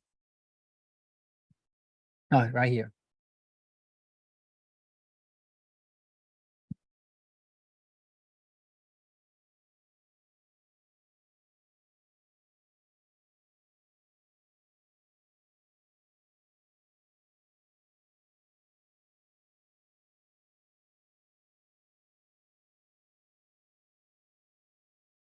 Okay, now you can see the. Now you can see it, right?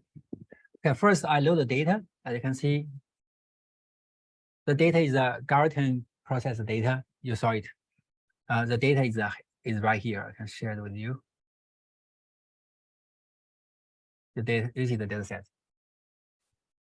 Okay. So, and then we just convert the table data to regular data. And then right here, with this one, you can see the distribution, the scatter plot. Right here, this is a scatter plot of, say, father and mother. And this is scatter plot of father and child in terms of height. And this guy, the third variable here is gender, is binary. That's why I can see this kind of pattern. But clearly you can see dependence. They are dependent. This is the same thing, right? Father versus father is the same thing. This is the mother versus father. This is the gender versus father. And this is child versus father, right? So you can see dependent here. Clearly you can see dependence. You can see dependent here as well. Gender and height, right? That means, oh, by the way, 0 here means a male and 1 means a female. So we can see 1, then in general, it's kind of lower, right? And right here, you can also see some kind of dependence between mother and father. You can see it? The correlation is positive. You're totally right. Let's try to, you're totally right? You can see positive correlation, although the correlation coefficient is not very high, it's 0.07 or something. Now let's try to do ICA first. Here, when I do ICA, I use a sparsity constraint. I try to set the insignificant ones 0 with some kind of adaptive loss or penalty. Okay, so here you can see how we can do it.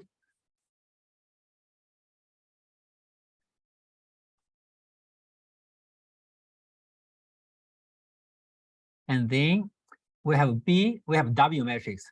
Let's look at W matrix first. This is a ICA mix matrix with a sparsity constraint. 0, 0, non-zero, right? Basically, non-zero, non-zero, 0, 0, and so on. Okay, and then we can go from there. For some of you, for me, I can directly see the causal relation from this matrix because you know the process. And actually, we can do so. In this case, it's very good because diagonal entries are non-zero. Actually, I use somewhere, I standardize the data. I constrain all those entries to 1 in some way. That's why you can see those entries. But it is possible for you to have a permuted W matrix as the output, right? But in any case, you can do permutation. You can have this one, and then what you can see from here is as follows. No, I know in the maximum likelihood estimation procedure, I apply the penalty. Yeah, but here I mean it's still non-zero, right? You're totally right. This is because eventually, usually, there's a very small threshold to set them to 0. Yeah, otherwise there could be some numerical issue, right? Right. So this is a B matrix. Can you write down the causal model from this matrix? So basically, say x1 is influenced by x2 with this coefficient, 0.3. x2 is influenced by x1 from this with this coefficient, minus 0.2. And the third one is not influenced by anything, it's gender. The last one is influenced by father and mother and gender, right? And if you have arbitrary W matrix, here I have another function right here. This function basically goes from W to the B matrix by automatically finding the best permutation. And in this case, first of all, you can see this is the permutation. Right here, you can see this is the permutation. In this specific case, you don't have to apply permutation 1, 2, 3, 4, and then you have the B matrix. You can see several weird things. First of all, here you have a cycle, right? Here you have a cycle. Actually, if you look at the joint distribution, which you'll see in half a minute, then you can see something very weird. Okay, this is the first thing. Second of all, this coefficient is very high because gender is binary and the variance is very low, right? So in this case, this very high coefficient is due to the very low variance of the input. Okay. In many cases, you may want to standardize the data, or you may want to use the right scale for the data in order to give visualization or give interpretation. Now let's have a look at the scatter plot of the independent components produced by ICA. Right here. So in the original one, now you can see this is a scatter plot of the output of ICA. Kind of independent, right? You can see independence right here. Good. However, for those two, they are still kind of weird. Some kind of dependency right there. This suggests that probably we shouldn't just have a causal model, even with cycles, for father and mother. There might be some other way for them to be related. It's not a cycle. It's a selection. Why? Basically, originally, if you remember the example of kind of IQ, gender IQ thing. So you can think of the process this way. Father, mother. Originally, they're kind of female and male. They're independent in the whole population. And then for some reason,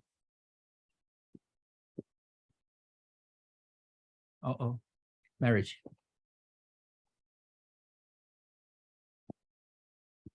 Is it right? So where to? Okay. Oh. Okay. A G E. Yeah. Okay. Marriage. Or I can put the 2% together. Right here, in order for this to happen, actually there is a selection process. Selection, right? Basically, although, and in this selection process, as you just mentioned, it's more likely for me to kind of really interact more with someone who is not extremely tall or low, right? So that's the case. And in other words, originally the distribution is something like this. In the whole population, you have female, male. The distribution can be something like this is not 0. That's why. Okay. Originally, they are independent. Now there's a constraint because for some reason, I will basically marry someone with a height within particular range. That means they have we have this kind of selection. So you are going to eliminate those data points with a very high probability. Right? So that's why they are positively correlated.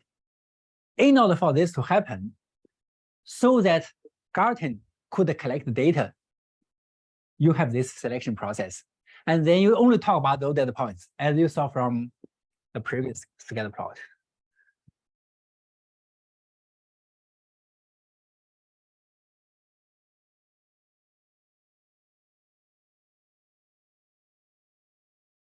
In this one, see, that's something like what you see from here. You have this kind of dependence, correlation. At the same time, even if you apply ICA, you cannot produce independent components. As you saw from the second one, right here, you can see this pattern is relatively similar to what I have here. At the same time, if you apply ICA, right here, they are independent, but for them, you can see clearly they are, it's very weird. After ICA, they are not really independent. Later, you can see because of selection, or the dependence caused by selection is different from dependence caused by causal influence with or without cycles. They are different, they are not compatible. That's why with ICA, I cannot produce independent components. This also means that in practice, we may be able to really detect and recover the selection process. That's another story, but at least you see, yes, in many cases, we can really go further. Okay, so let's go further. Any question here? Yeah. In order to put this, if I understand correctly, we need to assume the error term need to be non-normally distributed. Especially in this case, we talk about the height. I don't think the distribution itself is too far away from normal population. If there are any way we can check this assumption, especially for this example. Wonderful. Yeah. First of all, we assume the noise terms are non-Gaussian, or at most one of the noise terms is non-Gaussian. Right? Height could be very close to Gaussian. As long as the noise terms are non-Gaussian, it's fine. This is first. But if the outcome itself is normal, if they're totally right. If all of them are joint, if they are joint normal, then everything normal, right? So, and this is first and second of all, I will explain it later. Actually, I touched on it yesterday. In reality, we just say the distribution is close to Gaussian, but in almost all situations, they are not really Gaussian. For instance, here, let's have a look. For height, let's go with father's height, okay? So you can see QQ plot. Data, first column.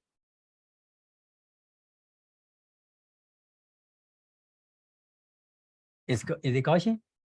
It's so non-Gaussian.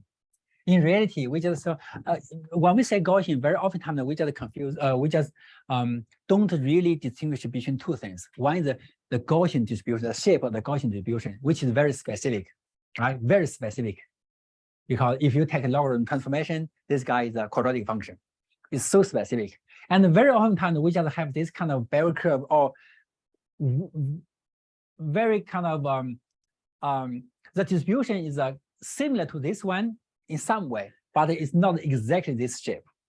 Very often times we have this. Here we have high probability, here the probability will be lower and lower. But very often times this one is not Gaussian. And it's all from the distribution of the height. This is the QQ plot. You can see it's so different from Gaussian. Although if you look at the histogram right here,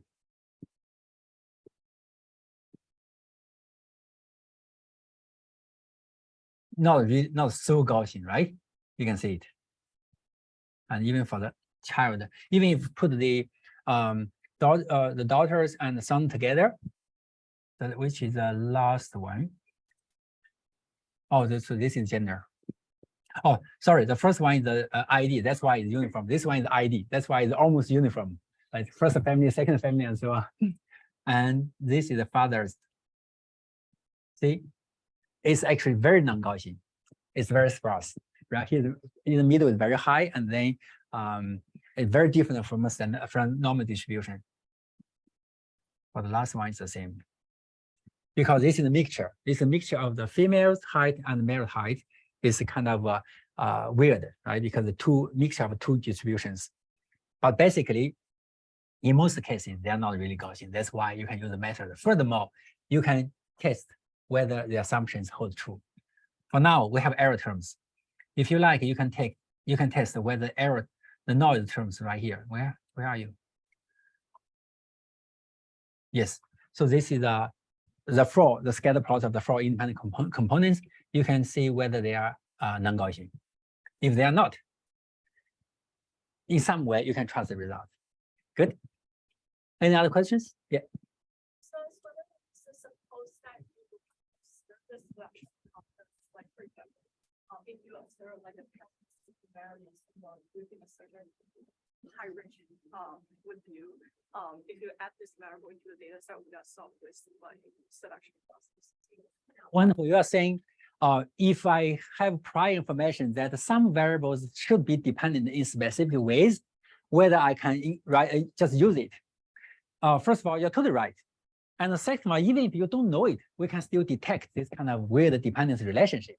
If you have it, you can give a very clear explanation, right? And furthermore, if you know right here, X and Y are dependent because of selection, which is not really kind of causal process in between, right?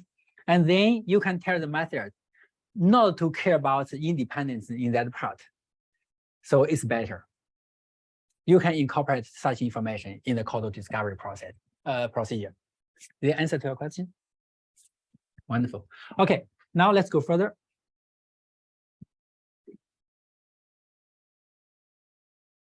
Now we see the basic idea. How can we really go from data to the causal model? You saw the procedure of ICA lingam. You apply ICA, you apply particular ways to find the B from W. This is the ICA lingam. The second one, you can just try to find a way so that the coefficients are non-zero. Small coefficients are zero. Okay. There are so many ways. We did it a long time ago. It's just now you saw I already enforced the sparsity constraint. And the last one is called the direct lingam. You'll see how we can make it work. So in order to see that one, let's have a look. This application, basically the application to the stock market, the daily returns of a lot of stocks. It's interesting because for instance, let me just give one example. Right here,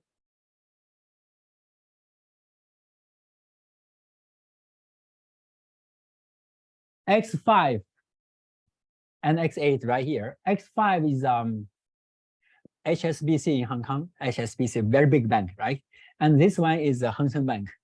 HSBC owns something like 60% of Hang Seng, and you can see a strong causal influence from Hang Seng to HSBC. Actually, whenever there's a kind of ownership relationship, you can see it from the causal graph, and you can see why, and so on. So we can give it a lot of interpretation.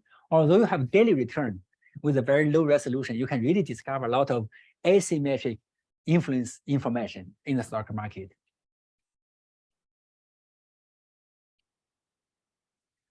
Now let's try to see whether we can have a local way to do causal discovery. With ICA lingam, it's a global way. I apply ICA to the whole set of variables, right? And then I go from there. In fact, you already saw the independent condition. So if Y here is the effect of Z variables in Z, then Y can be written as a linear function of Z plus independent noise, right? Remember, because each variable can be written as a linear combination of its parents plus independent noise, right? If there are no cycle. If there are cycles, the situation is very different. You'll see it later. Okay, then we can just try to see whether this is the first cause variable by doing regression and independence test. I regress each of the remaining variables on this guy. I have a residual. If this residual is always independent from this guy, what does it mean? It means that this guy is causally the earliest. Because if this guy calls that guy, then the regression, if you regress that guy on that guy, regress cause on the effect, you are not going to have independent residual.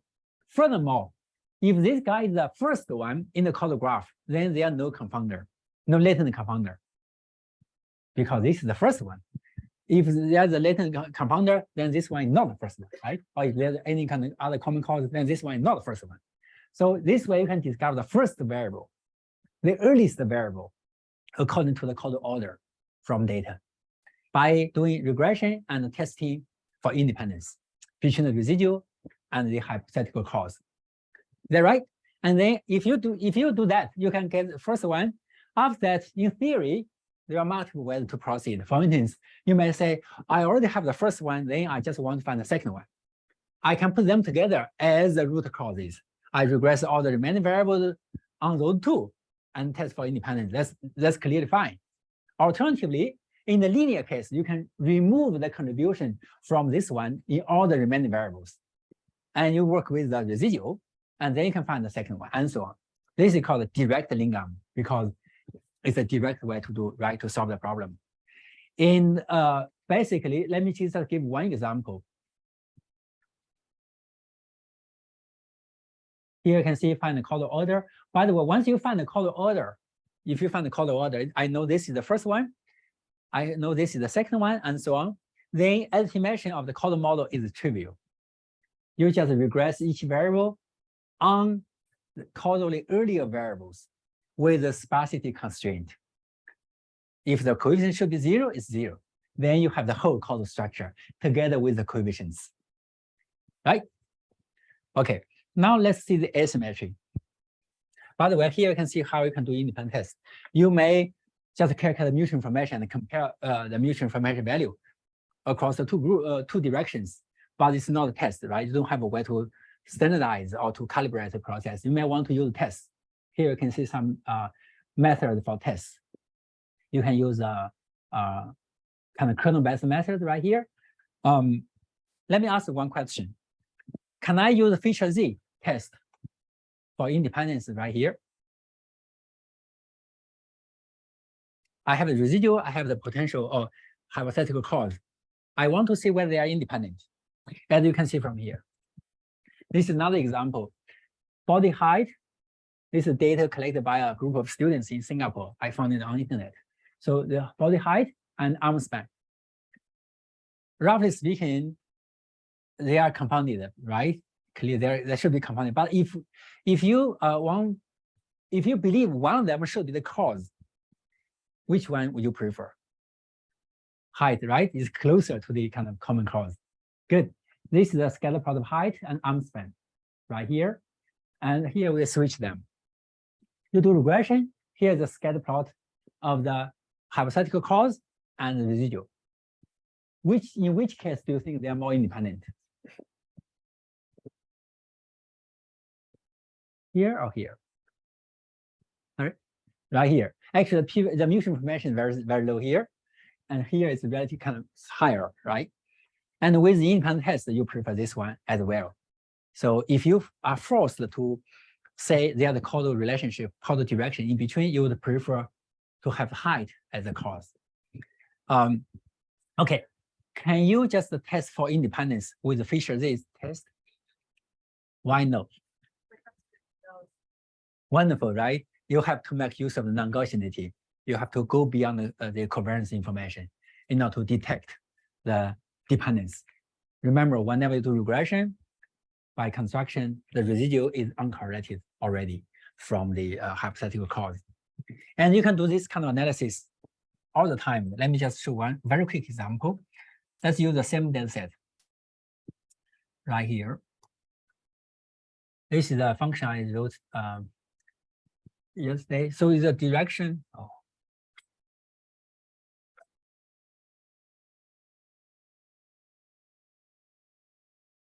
So right here,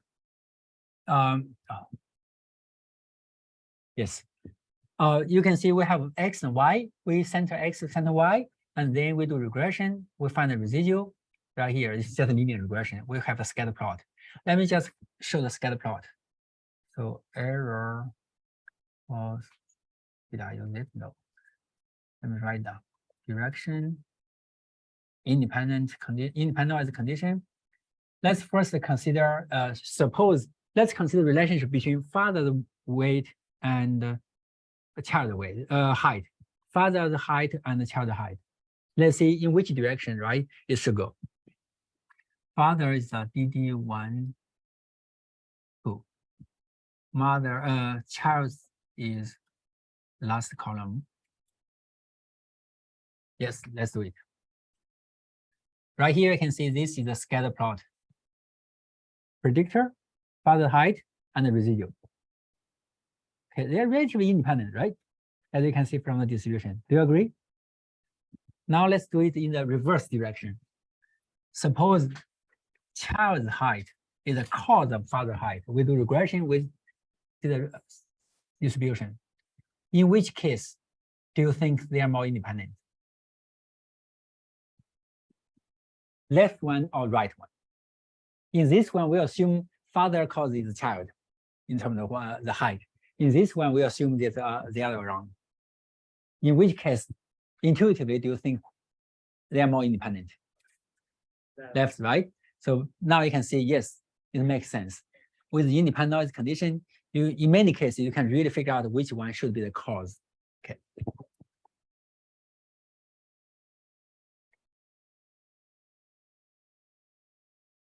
We don't have time. Well, Okay. you want to take another. Maybe that might be too. How about 3 minutes? I'll get down in 3 minutes. Okay. So